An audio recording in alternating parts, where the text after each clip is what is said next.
আলহামদুলিল্লাহ, প্রথম রমজানের প্রথম ইফতারটা সেরেই ফেললাম। একটি বছর ওয়েট করার পর আমাদের জন্য এই বরকতীয় মাসটি চলে আসে, যেটা হচ্ছে রমজান মাস। আর এই রমজান মাসটির জন্যই আমরা সারা বছর ওয়েট করে থাকি, কারণ এটা হচ্ছে বরকতীয় এবং রহমতের একটি মাস। যেহেতু আজকে প্রথম রমজান, তাই ইফতারটাকে তো একটু স্পেশাল ভাবে করা দরকার। তাই আজকে ইফতারে কি কি আয়োজন করেছি তা নিয়ে থাকছে আজকে আমার এই ছোট মিনি ব্লগটি। আসসালামু আলাইকুম সবাইকে, কি অবস্থা সবার, কেমন আছেন? আশা করি সবাই ভালো আছেন। আলহামদুলিল্লাহ, আমিও ভালো আছি। প্রথমে জানাচ্ছি সবাইকে রমজান মোবারক। আজকে যেহেতু প্রথম রোজা রেখেছি, তাই প্রথম ইফতারটাকেও তো স্পেশাল ভাবে করতে হবে, যার কারণে আজকে সবকিছু এখানে আমি রেডি করে নিচ্ছি। প্রতি বছর রমজান আসলে না প্রথম রমজানের প্রথম ইফতারটা আমিই বানানোর ট্রাই করি, কারণ প্রত্যেক দিন আমার আম্মুই বানায়। আর প্রথম দিনের ইফতার বানাতে না আমার অনেক বেশি ভালো লাগে আর অনেক এক্সাইটেড ফিল হয়। প্রথমে আমি ছোলা বুট আর বড় সাইজের 2-3টা আলু কেটে সিদ্ধ করতে দিয়েছি,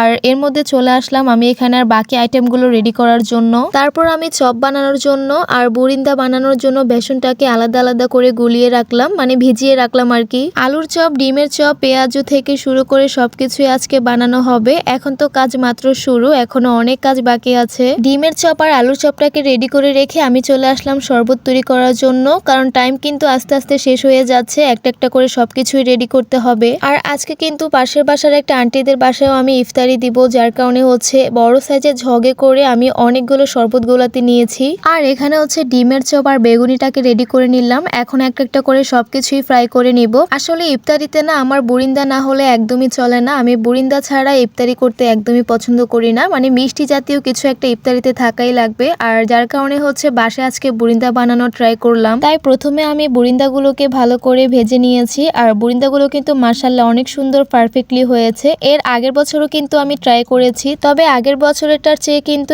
এবারটা অনেক সুন্দর হয়েছে মাশাআল্লাহ। যাই হোক, এখন হচ্ছে আমি এক এক করে বাকি সবগুলোকে ফ্রাই করে নিব। আর প্রথমে হচ্ছে আমি বেগুনের চপটাকে ফ্রাই করে নিয়েছি, আর তারপর হচ্ছে ডিমের চপটাকেও একইভাবে ফ্রাই করে নিলাম। আর মাত্র 2টা জিনিস ফ্রাই করলে হয়ে যাবে, পেঁয়াজু আর হচ্ছে আলুর চপ। আর তাহলে আমাদের সন্ধ্যার ইফতার রেডি। এখানে আমার আম্মু হচ্ছে বাকি কাজগুলো করে দিয়েছিল। এই যে এখানে শরবত সার্ভ করে নিয়েছে সবার জন্য, আর এখানে হচ্ছে আপেল, খেজুর সবকিছুই রেডি। সবকিছু রেডি করে আমরা সবাই বসে পড়লাম ইফতার করার জন্য। আমি এই ভিডিওটা করেছি তখন মাত্র 5 মিনিট বাকি আছে ইফতারের। 5 মিনিট পরে আজান দিয়েছে, আর বিসমিল্লাহ বলে আমরা সবাই ইফতার কমপ্লিট করলাম। এখানে আমার ছোট বোন আজকে রোজা রেখেছিল, যার কারণে ও খুবই নার্ভাস ছিল। সকাল থেকে আজকে আমার ছোট বোনকে একটু এলোমেলো লাগছিল, কারণ ও ছোট মানুষ রোজা রেখেছে, এটাতে আমরা অনেক বেশি খুশি। বিসমিল্লাহ বলে খেজুর আর শরবত খেয়ে তো ইফতারটা ভেঙেছি আলহামদুলিল্লাহ। আর এখন হচ্ছে মেন খাবার খাওয়ার পালা, সেটা হচ্ছে মুড়ি মাখা, যেটা না খেলে ইফতার একদম অসম্পূর্ণ থেকে যায়। তো যার কারণে আমি মুড়ি মাখাটা মাখাচ্ছিলাম। তো এই ছিল আজকে প্রথম রোজার প্রথম ইফতার। কেমন লেগেছে অবশ্যই কমেন্টে জানাবেন। আজকের মতো এখানেই বিদায় নিচ্ছি। সবাই ভালো থাকবেন, দেখা হয়ে যাবে পরবর্তী ভিডিওতে। আল্লাহ হাফেজ।